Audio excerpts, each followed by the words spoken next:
Hi I am Muniza Riyaz, welcome to my channel. तो finally इश्केला ख़त्म हो गया। हमारा ग्रीडी दिल तो मांगे मोर, लेकिन क्या ही कर सकते हैं। हर चीज़ अपने टाइम से ख़त्म हो जाती है, उसे ख़त्म होना ही होता है।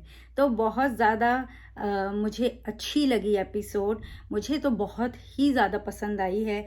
मतलब अगर हम सोचें अरे ये हो जाता वो हो जाता, तो फिर तो बहुत ही कुछ जैसे मैंने बोला ना, दिल मांगे मोर। लेकिन जिस तरह से ये एपिसोड जानी चाहिए थी वो गई है। हमने देखा अज़लान का कन्फेशन देखा, उसका रिपेंटेंस देखा। हमने देखा ये सब कुछ कि किस तरह से उसने अपने रब के सामने एतराफ़ करा, अपने लोगों के सामने एतराफ़ किया, हर इंसान से अपनी गलती की माफ़ी मांगी, किस तरह से अस्का से अपने प्यार का इजहार किया। तो पहले बात करते हैं कि किस तरह से ये जो एपिसोड गई है, जब उसने सबसे पहले अस्का से जब बात कर रहा था, अस्का के सामने उसने कहा कि किस तरह से जो चीज़ शनाया नहीं कर सकी, वो अस्का ने उसमें बदलाव लाया है। और अस्का जिस चीज़ का इंतज़ार कर रही थी ना, वो चीज़ उसने नहीं बोली, उसने सब कुछ बोला। उसने अपनी हर गलती की अस्का से माफ़ी मांगी। लेकिन क्यों कर रहे हो ऐसे, क्यों कर रहे हो, वो नहीं बोल रहा है। वो चाह रहा है कि वो रुक जाए, माँ के लिए रुक जाए। क्या हम ये रिश्ता आगे नहीं बढ़ा सकते? क्या मैं आपके लिए सब कुछ करने की कोशिश कर रहा हूँ? और वो सब अस्का को दिख रहा है, उसे बोलने की ज़रूरत नहीं थी। लेकिन जो अस्का सुनना चाहती थी वो अज़लान नहीं कह रहा था। और इसी तरह ये चलता ही चला गया। फिर उसके बाद हमने ये भी देखा कि किस तरह से उसकी भाभी और माँ आई, और उन्होंने आके, माँ तो बेचारी चुपी बैठी होती हैं, सारा कुछ तो भाभी ही बोल रही होती हैं, और वो बस कुछ कुछ अच्छे अच्छे से एज ए माँ जैसे ना डायलॉग बोल लेती हैं। उससे ज़्यादा उनका जो जगह होनी चाहिए घर की बड़ी होने की लिए, वो जो उनकी बात का मान होना चाहिए, वो भाभी ही सारा कुछ बोल लेती हैं। तो एनीवेज भाभी सारा अस्का को लगी होती हैं ज़ोर और शोर में बताने के लिए कि भाई तुम क्यों जो है वो तुम्हें तलाक नहीं दे रहे हैं। और अस्का उस टाइम क्या कही थी, उसकी सारी वो बातें याद कर रही थी, किस तरह से वो मेल्ट हो रहा है, किस तरह से उससे माफ़ी मांग रहा है। लेकिन फिर भी अस्का चुप थी, कुछ नहीं बोलती, क्योंकि वो जो एक चीज़ का अस्का को इंतज़ार था ना, वो अज़लान नहीं कह रहा था। मगर उनके ज़ोर और शोर पे बोलने पे ना अज़लान की मॉम ज़रूर आ गईं। और मुझे ना ऐसे लोग बहुत बुरे लगते हैं, जो जो ना हालात को नहीं समझते हैं, सिचुएशंस को नहीं समझते हैं और बात करते हैं। वो सही थी अपनी बात बोलने के लिए, वो अस्का से बोल रही थी, और शायद उनका मीन भी नहीं था कि वो इतना ज़ोरों शोर से बोलें कि उन तक बात पहुँचे। लेकिन फिर भी इन सब चीज़ों का ध्यान रखना पड़ता है कि आप कहाँ बैठे हैं, कहाँ बात कर रहे हैं। उनकी बात अस्का को पता है वो क्या चाहती हैं, अस्का क्या चाहती है। वो तो वो ज़्यादा बोल नहीं रही थी, क्योंकि अस्का जो चाहती थी वो अज़लान ने बहुत आखिर में बोला। तो इस वजह से वो खामोश थी कि वो क्या फ़ैसला ले। और वो उनकी माँ सुन लेती। लेकिन मुझे सबसे अच्छी वो उस वक़्त लगी थी जब उन्होंने पूरे हक़ से बोला कि मेरी बहू यहाँ से नहीं जाएगी, और जो है जब तक मेरा बेटा नहीं आता मैं इन दोनों से बात नहीं कर लेती। तो वहाँ वो बहुत अच्छा लगा मुझे सीन कि ऑफ कोर्स उनका हक है, ना माना इन दोनों ने, उनके लिए ये कुर्बानी दी है, उनके लिए ये फैसला किया था, तो उन्हें ये हक है कि एक बार उनसे बात कर सकें। और वो दोनों का फैसला जानना चाहती हैं, दोनों से बात करना चाहती हैं, और वो चीज़ वो रखती हैं। तो मुझे वो टाइम पे वो बहुत अच्छी लगी, ऐसे कहते हुए, और उनको वापस छुड़वा दिया, उनको बता दिया कि मैं अभी यहाँ हूँ और क्या हो है मेरी जगह, और दोनों को छुड़वा दिया। तो वो सीन मुझे बहुत अच्छा लगा था। मतलब हर सीन ही अच्छा था। जिस तरह से अज़लान, क्योंकि वो अस्का को फ़ोर्स नहीं करना चाहता, वो हाँ चाहता है वो रुक जाए, लेकिन वो फिर भी चाहता है अस्का की खुशी चाहता है। वो चाहता है कि अगर आगे अस्का को कोई तकलीफ़ नहीं हो, तो वो ज़ैन को भी बुला के बात करता है। ज़ैन तो मगर एटीट्यूड में होता है, वो तो ऑफ़ कोर्स वो लव से लव करता है। उसे ये कंसर्न होता है कि उसकी फ़ैमिली आगे इसको ऐसा ना बोले, तो बोलता है उसको, उसकी फ़ैमिली को इस चीज़ की फ़िक्र नहीं है। तो ये सारी बातें कन्वर्सेशन होती हैं। मतलब अज़लान को जो है ना, हर कोशिश जहाँ से वो चाह रहा होता है कि अस्का रुक जाए, सारे रास्ते बंद होते ही दिखते हैं। फिर वो फाइनली उसके घर जाके कैसे इतराफ़ करता है ना, कितना खूबसूरत इतराफ़ करता है। और उससे पहले जब वो माँ पूछती है, तब भी बोलता है कि अस्का जो चाहती है, अस्का की खुशी में मेरी खुशी है। तो अस्का जो फ़ैसला लेगी मैं उसके साथ हूँ। और अस्का यही फ़ैसला लेती है कि उसे जाना है, क्योंकि वो तो उसे रोक ही नहीं रहा ना, वो तो उससे एतराफ़ ही नहीं कर रहा है। वो तो कह रहा है वो शनाया से मोहब्बत करता है, वो तो कह रहा है कि माँ के लिए रुक जाओ, पर तुम्हारे लिए क्या? तो वो चीज़ के लिए वो कहती मुझे तो जाना है। वो जाना नहीं चाहती है। आप देख सकते हो कि कितनी थके-थके कदमों से उतर रही होती है।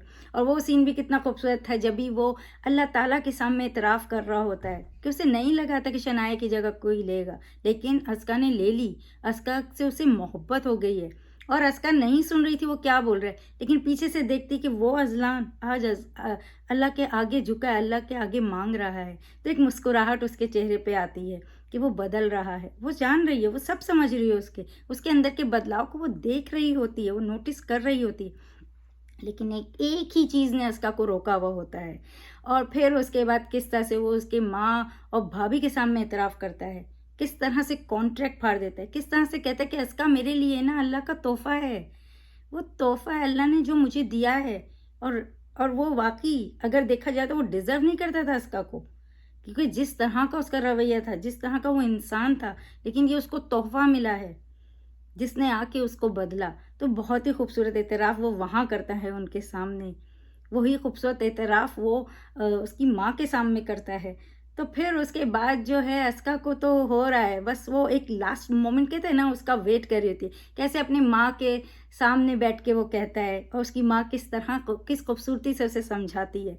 और जब भी वो पेपर भी साइन कर रही होती है, नहीं जब भी वो उसको छोड़ने जाते हैं, जब जब छोड़ने जा रहा होता है तब भी वो क्वेश्चन करती है, क्योंकि वो जानना चाहती है भाई किस रिश्ते से तुम सब कुछ कर रहे हो? तुम क्यों आ रहे हो हमारे बीच? पर वो चीज़ बोल नहीं रहा है कि किस रिश्ते से वो आ रहा है। वो हर चीज़ बोल रहा है कि आप अभी मेरे निकाह में हैं, आप मेरी वाइफ़ हैं, मेरा कंसर्न है, सब कुछ बोल रहा है। तो मुझे ये चीज़ इतनी खूबसूरत लगी कि किस तरह से ये चलाते गए और ये कहीं से नहीं लग रहा था कि खींच रहा है। मैं मानती हूँ कि शो को बीच में बड़ा खींचा गया था, लेकिन ये जो एपिसोड्स गई हैं, बैक टू बैक बहुत खूबसूरत गई हैं। और अभी भी वो किस तरह से वो नहीं बोल पा रहा है, वो अज़लान जो अपने आगे किसी को खातिर में नहीं लाता था, वो पिघल रहा है, उसके लिए कितना मुश्किल है। और फिर कितना खूबसूरत एतराफ़ करता है। जब भी वो साइन कर रही होती है, उसकी आँखें कैसे बंद कर लेता है कि यार इसने साइन कर दी, ये कर रही। लेकिन जब भी उसकी बारी आई तो उसे अपनी माँ के अल्फ़ाज़ याद आए और उसने हिम्मत करके वो मौका माँगा कि मैं अपनी वाइफ़ से बात करना चाहता हूँ। और ऑब्वियसली वो उसकी वाइफ़ थी, तो उसने बात की, उसने सारे एतराफ़ किए। उसने किस खूबसूरती से कहा कि मैं शनाया को एतराफ़ नहीं कर सका कभी, कभी इस तरह से उससे मोहब्बत, क्योंकि उस टाइम उसको मोहब्बत थी नहीं, वो जान ही नहीं पाया। और वो जो है उसका जनाज़ा आ गया, मगर वो उसको ये दुःख है कि उसने कभी उससे नहीं कहा और वो ये चीज़ नहीं चाहता है कि अब वो मिस करे। और वो कितना फ़ील करती है उसके लिए, सॉरी फ़ील करती है कि वो इस तरह से गुज़रा, वो नहीं कह सका। और जब वो जाने लगती किस खूबसूरती से वो उसका हाथ थामता है, किस खूबसूरती से एतराफ़ करता है। पहले तो कहता है मत छोड़ के जाओ। तो वो चीज़ों की उस टाइम वो किस तरह से पिघलती और बोलती है क्यों? कितनी उसकी आवाज़ में एक मुलायमत सी आ जाती है, जो उसका इतना इतना एटीट्यूड शो कर रही होती है लोगों की नज़र में कि इतना अज़लान कर रहा है, उसके बाद ये लड़की नहीं पिघल रही है। वो इसका सिर्फ़ इतना कहने पे कि मुझे छोड़ के नहीं जाओ। अब तक वो माँ की बात कर रहा था, अब तक वो दूसरी बातें कर रहा था, लेकिन ये नहीं कह रहा था कि मेरे लिए मत जाओ। और जैसे ही उसने बोला तो उसने बहुत बहुत मुलायम आवाज़ में बोला क्यों? And then finally he confessed कि वो लव करता है उससे। और बस उसके चेहरे पे एक छोटी सी मुस्कुराहट आई। वही तो उसको चाहिए था। वो कैसे अपनी पूरी ज़िंदगी इस तरह से गुजार दे एक आदमी के साथ कॉम्प्रोमाइज़ करते हुए, एक जहाँ कोई गारंटी नहीं है कि वो उससे प्यार करता है, क्योंकि उसने तो पहले ही कह दिया मैं शनाया से मोहब्बत करता हूँ, मगर आपके हुकूक आपके फ़राइज़ पूरे करूँगा। वो तो करोगे, पूरा यकीन है उसे, लेकिन मोहब्बत मोहब्बत का क्या? और वो जब ये इतराफ़ करता है तो वो कुछ देर नहीं लगाती है, एक मुस्कुराहट देती है और हाथ थाम के आगे बढ़ जाती है। ये थी अस्का, जो मैं हमेशा कहती हूँ कि यमुना के कैरेक्टर्स मुझे इसीलिए पसंद आते हैं, क्योंकि झुके बिना अपने को मनवाना, किसी को गिराया नहीं, किसी का बुरा नहीं किया, लेकिन अपने लिए तो कर सकते हैं ना।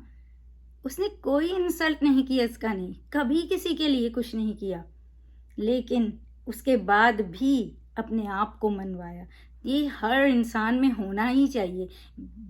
गलत बात, गंदी बात, ऐसे अल्फाज दिल दुखाने वाले, ये सब करने की ज़रूरत नहीं होती है। आपको अपने आप पे इतना कॉन्फिडेंट होना चाहिए कि आप जो कर रहे हो सही कर रहे हो और उसके बाद किसी के लिए बुरा नहीं कर रहे हो। तो मुझे ये चीज़ बहुत अच्छी लगती है यमुना के कैरेक्टर्स में। और यही चीज़ मैंने जब देखी तो मुझे बहुत खुशी हुई। मुझे पता था, मगर बस मैं देखना चाहती थी कि ये मनवाती कैसे है, ये कैसे रुकती है। और देखो वो रुक गई सिर्फ एक एतराफ़ से कि वो चाहता है कि वो उसको छोड़ के ना जाए और वो उससे मोहब्बत करता है। तो बहुत खूबसूरत। फिर उसके बाद दिखाया किस तरह से दोनों शनाया के कब्र पे जाते हैं, वहाँ दुआ करते हैं।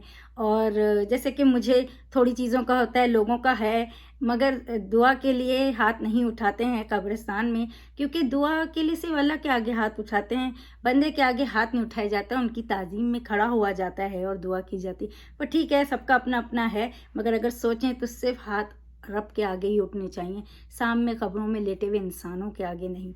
तो एनीवेज वो ज़रा सा चीज़ का है, लेकिन ठीक है, वो जाते हैं, दुआ करते हैं वहाँ से किस तरह से वो जाते हैं। और वो कितना अच्छा कि उसने बोला मेरे से तो पूछा नहीं, एंड देन बोलते मुझे डर लगता है कि पूछूंगा कहीं ना बोल दे। तो इस तरह की बात वो बहुत ही खूबसूरत था, क्योंकि उसे लगा कि इससे तो कुछ नहीं पूछना है, इसने अपना एतराफ़ कर दिया और उसने एक्सेप्ट भी कर लिया और वो मुस्कुराते हुए चले गए, वो आगे बढ़ गए। और यही हमें चाहिए था कि अब ये एक साथ हैं। उसके बाद भी वहाँ एंड नहीं हुआ, वो गए, अब उसकी माँ के पास गए, किस तरह से वो एक फैमिली एक साथ हुई। तो बहुत खूबसूरत लगा मुझे। तो एपिसोड बहुत प्यारी लगी, बहुत खूबसूरत लगी। और जैसे मैंने बोला, अब आप और लालच करते रहो तो फिर बहुत ही लगेगा कि यार ये क्यों नहीं दिखाया, वो क्यों नहीं दिखाया। लेकिन हाँ, एक चीज़ की शिकायत है, भाई आबिद को भी लाते, एक तरफ आबिद खड़ा होता है, एक तरफ जैन खड़ा होता है, एक तरफ अजलान खड़ा होता है और बीच में अस्का होती।